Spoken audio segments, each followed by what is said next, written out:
Assalamualaikum warahmatullahi wabarakatuh. Perkenalkan, nama saya Cindy Aulia Puspasari dari kelas 12 MIPA 1. Di sini saya akan melakukan tugas praktik tekanan osmosis pada pembuatan telur asin. Sebelum ke pembuatan telur asin, kita perlu juga tahu apa sih sebenarnya tekanan osmotik itu. Tekanan osmotik adalah tekanan yang dibutuhkan untuk mempertahankan keseimbangan osmotik antara suatu larutan dan pelarut murninya yang dipisahkan oleh suatu membran semi permeable yang dapat ditembus hanya oleh pelarut tersebut. Hal pertama yang harus kita siapkan adalah alat dan bahan. Pertama ada panci, gelas ukur, amplas, plastik kiloan, dan toples.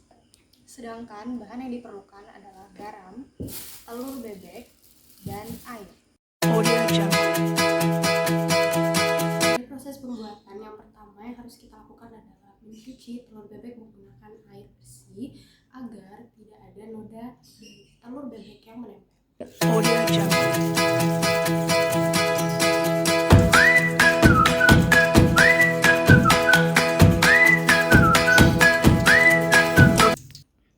Yang kedua, lakukan proses pengamplasan menggunakan amplas yang sudah disediakan. Proses ini dilakukan dengan tujuan agar pori-pori pada kulit telur bebek terbuka. Tapi yang perlu diingat adalah jangan mengamplas kulit telur bebek terlalu lama, karena hal itu akan mengakibatkan permukaan kulit akan semakin menipis dan telur akan menjadi mudah retak.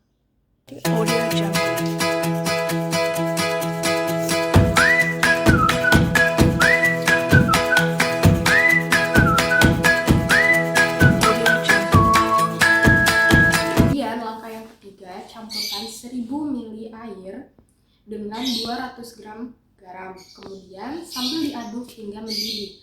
Nah, larutan garam inilah yang nanti akan digunakan untuk merendam telur bebek.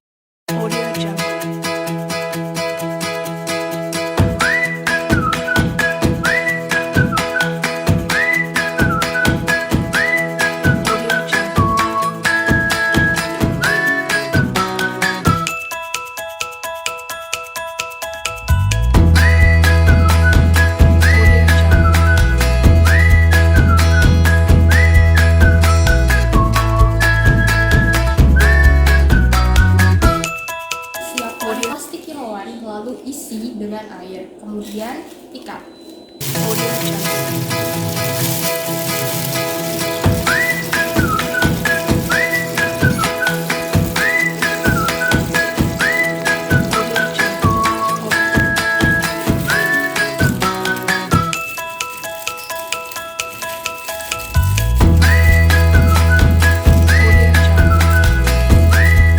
Air larutan garam sudah dingin, masukkan larutan tersebut ke dalam toples yang sudah diisi dengan telur bebek.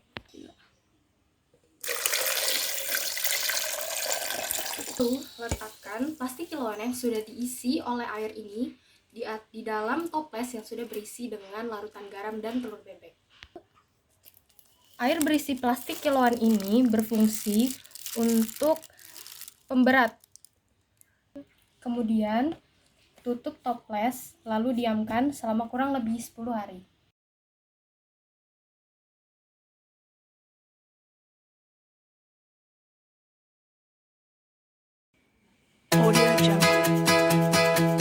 Telur asin, pertama-tama jenis telurnya yang kita gunakan adalah telur bebek. Kemudian warna kuning telur sebelumnya itu kuning seperti pada umumnya. Sesudahnya itu kuning agak oranye. Lalu kerasa sebelumnya seperti telur pada umumnya, sesudahnya rasanya jadi asin. Kemudian teksturnya yang sebelumnya itu seperti telur pada umumnya juga, sesudahnya telur lebih mengeras. Kemudian juga berat telur sebelum dan sesudah proses pengasinan berbeda. Setelah dilakukan proses pengasinan, telur bebek menjadi lebih berat daripada yang sebelumnya. Prinsip kerja pada pembuatan telur asin dengan metode perendaman dalam larutan garam adalah dehidrasi osmosis. Apa sih dehidrasi osmosis itu? Adalah proses perpindahan massa secara simultan antara keluarnya air dari bahan dan zat terlarut berpindah dari larutan ke dalam bahan. Nah, sesuai dengan teorinya tadi bahwa dehidrasi osmosis merupakan pengurangan air dari bahan cara membenamkan bahan dalam suatu larutan berkonsentrasi tinggi, maka aplikasi dari dehidrasi osmosis dalam proses pengasingan terlihat dengan keluarnya air dari dalam telur bersamaan dengan masuknya larutan garam ke dalam telur melalui pori-pori. Nah, garam akan masuk ke dalam telur dengan cara merembes melalui pori-pori kulit telur seperti yang sudah kita lakukan sebelumnya dengan mengamplas pori-pori kulit. Setelah itu, garam menuju ke bagian putih terlebih dahulu, lalu akhirnya merembes masuk ke kuning telur. NaCl mula-mula akan diubah menjadi ion natrium atau Na+ dan ion klor atau Cl-.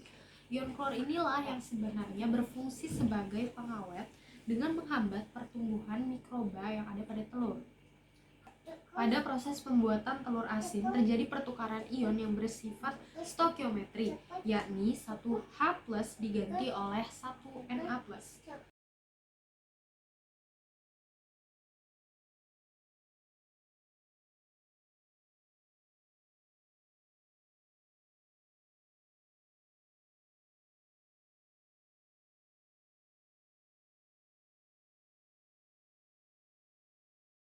Perendaman yang dilakukan terhadap telur bebek menggunakan larutan garam menyebabkan pertambahan berat telur karena ada zat yang masuk ke dalam telur yang merupakan osmosis. Osmosis yang terjadi pada telur membuat telur menjadi asin. Nah, tingkat asin pada telur ini dipengaruhi oleh faktor dari waktu, seberapa lama telur itu direndam dalam larutan garam, kemudian juga banyaknya penambahan garam, dan juga perbandingan yang pas antara garam dan air. Itu dia video praktikum kimia tekanan osmosis pada pembuatan telur asin. Sekian dari saya. Terima kasih. Wassalamualaikum warahmatullahi wabarakatuh.